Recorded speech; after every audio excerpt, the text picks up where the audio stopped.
क्या युद्ध में गुरु शिष्य का रिश्ता टूट जाएगा या मर्यादा की एक नई मिसाल बनेगी? आकाशवाणी ने क्या संकेत दिया और कैसे इस युद्ध में धर्म और कर्तव्य की एक नई परिभाषा गढ़ी? अंत में जीत किसकी होगी, प्रतिज्ञा निभाने वाले भीष्म की या अपराजय परशुराम की? इन सवालों का जवाब आपको इस अद्भुत कहानी के अंत में मिलेगा, इसलिए हमारे साथ अंत तक बने रहें। आज हम जानेंगे महाभारत की इस ऐतिहासिक कथा के बारे में, जहाँ केवल अस्त्र शस्त्र ही नहीं बल्कि सिद्धांत और आदर्श भी टकराए। यह कहानी युद्ध, प्रतिज्ञा और मर्यादाओं की है, जो आपको अंत तक बांध कर रखेगी, क्योंकि इस कथा में हर मोड़ के साथ एक नया रहस्य खुलता है।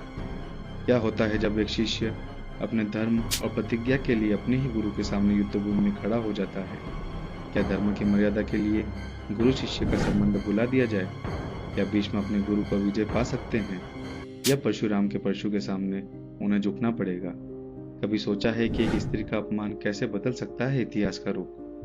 राजकुमारी अंबा की कहानी वही ऐतिहासिक कड़ी थी जिसने भीष्म और परशुराम जैसे महान योद्धाओं को युद्ध के मैदान में आमने सामने लाकर खड़ा कर दिया था।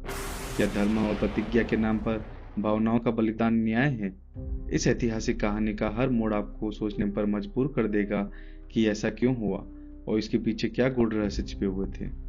हस्तिनापुर के शूरवीर कहे जाने वाले भीष्म पितामह महाराज शांतनु के पुत्र अपनी प्रतिज्ञा और त्याग के लिए समस्त आर्यवर्त में विख्यात थे। जब काशी राज्य में अंबा, अंबिका और अंबालिका का स्वयंवर आयोजित हुआ, तब भीष्म वहां अकेले पहुंचे और युद्ध में सभी राजाओं को पराजित कर तीनों राजकुमारियों को अपने साथ हस्तिनापुर ले आए। यह रहस्य हमें यह भी बताता है कि भीष्म कितने महान योद्धा थे। लेकिन इस विजय के बाद भीष्म को एक ऐसी समस्या का सामना करना पड़ा जिसने उनकी निष्ठा और प्रतिज्ञा को एक कठिन परीक्षा में डाल दिया।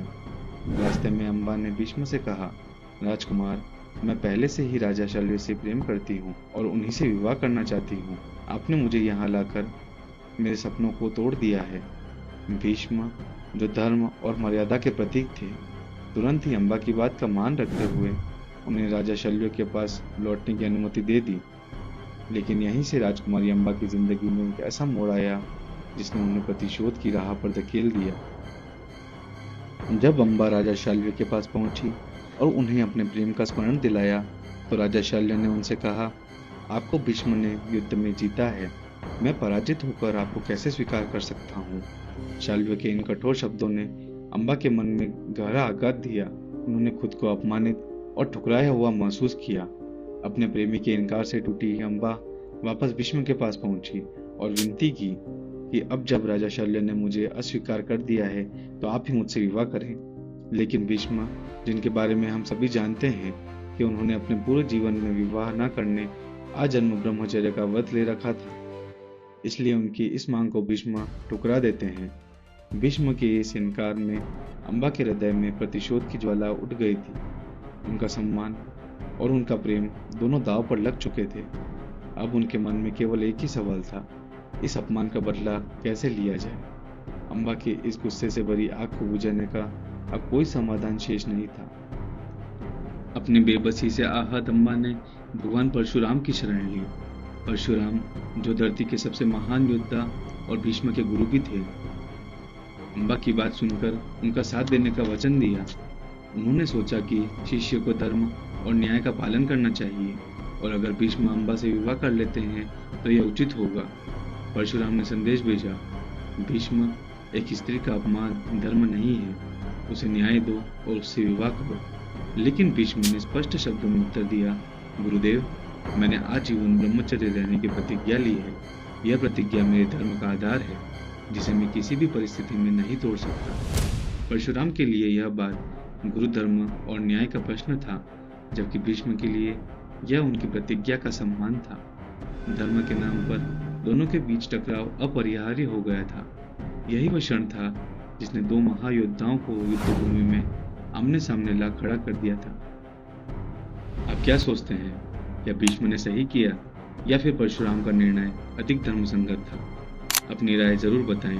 मैं आप सभी से आग्रह करता हूँ कि अगर आप इस चैनल पर नए हैं और हमसे जुड़े रहना चाहते हैं जिससे कोई भी वीडियो आपसे मिस ना हो, तो वीडियो को लाइक करें, चैनल को सब्सक्राइब करें तो चलिए आगे की ओर बढ़ते हैं। जब भीष्म ने परशुराम के आदेश को मानने से इनकार कर दिया तो यह सिर्फ एक साधारण असहमति नहीं थी, बल्कि धर्म और कर्तव्य का संघर्ष बन गया था।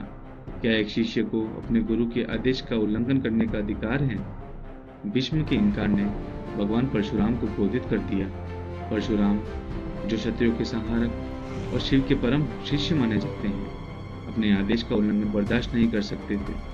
उन्होंने भीष्म को ललकारते हुए कहा, यदि तुम मेरे कहे का पालन नहीं कर सकते तो धर्म युद्ध के लिए तैयार हो जाओ। भीष्म के सामने धर्म संकट खड़ा था। क्या वह गुरु का आदेश माने या अपनी प्रतिज्ञा का पालन करे? भीष्म ने अंततः अपनी प्रतिज्ञा को सर्वोपरि रखते हुए परशुराम के युद्ध निमंत्रण को स्वीकार कर लिया। पहला वार किसका पड़ेगा? क्या भीष्म अपने गुरु की शक्ति के सामने टिक पाएंगे? इस युद्ध का हर पल आपको बांध कर रखेगा। अंत तक हमारे साथ बने रहें। युद्ध भूमि में दोनों योद्धा, एक ओर भगवान परशुराम जिनकी कुल्हाड़ी से कभी कोई बच नहीं सका, और दूसरी ओर भीष्म पितामह जिनके तीर लक्ष्य भेदने में अचूक थे, दोनों ही आमने सामने खड़े थे। युद्ध का आरंभ हुआ। भीष्म ने धनुष उठाते ही तीरों की वर्षा शुरू कर दी। उनके हर तीर में महारत का प्रदर्शन झलक रहा था, लेकिन परशुराम ने अपनी कुल्हाड़ी से हर वार का प्रबल प्रतिरोध किया।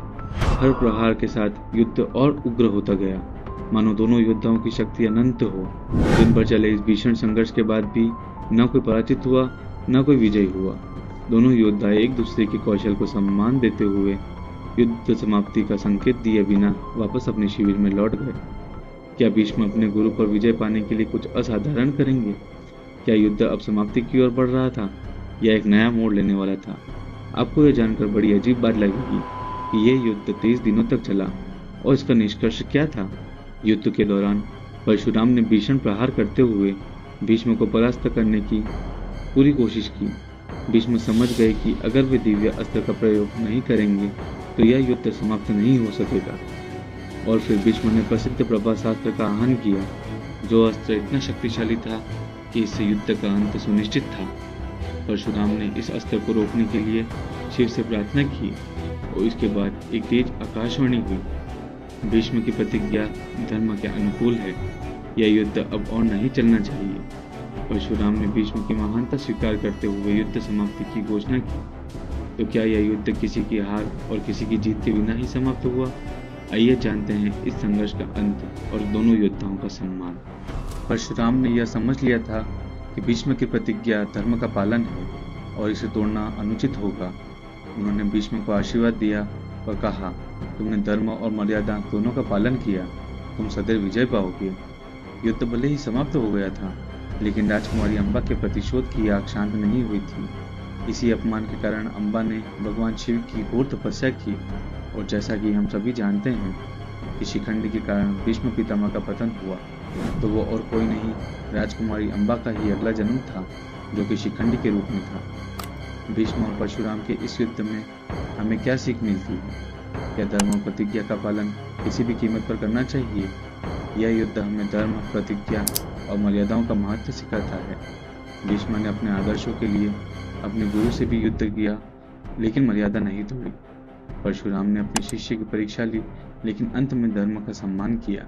यह कथा हमें सिखाती है कि धर्म का पालन कठिन होता है, लेकिन वही सच्ची विजयी है जो उसका सम्मान करे और अपनी राह से ना भटके। तो दोस्तों, आपने भीष्म और परशुराम के इस महायुद्ध से कुछ सीखा? अगर हाँ, तो कमेंट में ज़रूर बताएं कि इस कहानी का कौन सा हिस्सा आपको सबसे ज़्यादा पसंद आया। अगर आप ऐसी ही रोमांचक कहानियों के बारे में जानना चाहते हैं तो वीडियो को लाइक करें और वैदिक हिंदू माइथोलॉजी चैनल को सब्सक्राइब करें और बेल आइकन को दबाना ना भूलें, ताकि हमारी अगली कहानी का नोटिफिकेशन आपसे मिस ना हो। हर हर महादेव।